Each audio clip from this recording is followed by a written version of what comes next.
મારી આજની વાતથી ઘણા બધા લોકોને મરચા લાગવાના છે, કારણ કે વાત કડવી છે પરંતુ વાસ્તવિકતા છે કે દર વખતે માત્ર નેતાનું કે સરકારનો વાંક નથી હોતો. તમને થશે આવું તો કેમ? તમે અઢળક એવા વિડીયો જોયા હશે કે જેની અંદર ખેડૂતો એવું કહી રહ્યા છે કે ભાજપને 30 વર્ષ આપ્યા અને હવે અમે કંટાળી ગયા છીએ. તો પ્રશ્ન શરૂ ત્યાંથી થાય છે કે 30 વર્ષ એટલે 6 ટર્મ. એક સત્તાધારી પક્ષને તમે સતત 6 ટર્મ માટે ચૂંટીને મોકલો છો અને હવે તમને જો એવી કદર થતી હોય કે 6 ટર્મ ચૂંટ્યા પછી 30 વર્ષ પછી જો એ જનતાના કામ નથી થતા, જો ખેડૂતોની વાત એ સરકાર નથી સાંભળતી, તો 6 ટર્મ ચૂંટીને મોકલનારી એ પ્રજા, 6 ટર્મ માટે ચૂંટીને મોકલનારા એ ખેડૂતો એ અચાનક કેમ જાગ્યા છે? શું એમને પહેલેથી આ વાત નહોતી ખબર? એક ટર્મ માટે, 2 ટર્મ માટે તમને ખ્યાલ ન આવે? શું તમને ત્રીજી ટર્મ એટલે કે 10 વર્ષ પછી જ્યારે ત્રીજી વખત ચૂંટણી આવી હશે ત્યારે ગુજરાતના ખેડૂતોને શું આ વાત સમજાઈ નહીં હોય?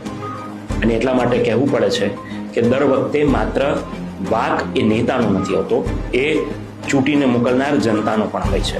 આપણે પણ જ્યારે મંદિર મસ્જિદના નામે મતદાન કરીએ, આપણે પણ વિકાસના મુદ્દાને સાઈડમાં રાખીએ અને માત્ર ધર્મના મુદ્દા પર મતદાન કરીએ, તો આવી જ સરકાર આપણને મળે એ વાત જરા પણ અતિશુક્તિ કે ખોટી નથી.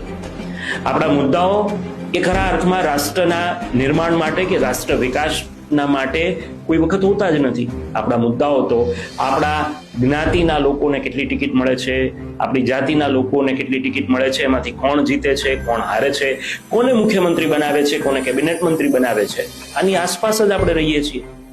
અને જો જ્યારે આપણે આની આસપાસ જ રહેતા હોઈએ અને પછી આપણે રોડ રસ્તા માટે, ખેડૂતોના પાક વીમા માટે, કૃષિ સહાય માટે આપણે રસ્તા પર ઉતરવું પડે, તો એ સવાલ જનતાના મનમાં પણ હોવો જોઈએ. આ વાતનો સારાંશ એટલો જ છે કે સવાલદાર પ્રજાને જવાબદાર નેતા મળે છે, બાકી 30 વર્ષનું એક હતું શાસનનું પરિણામ એ ખેડૂતો અત્યારે આક્રોશના સ્વરૂપે પોતાની વાતમાં, વ્યથામાં એ સમજાવી દે છે.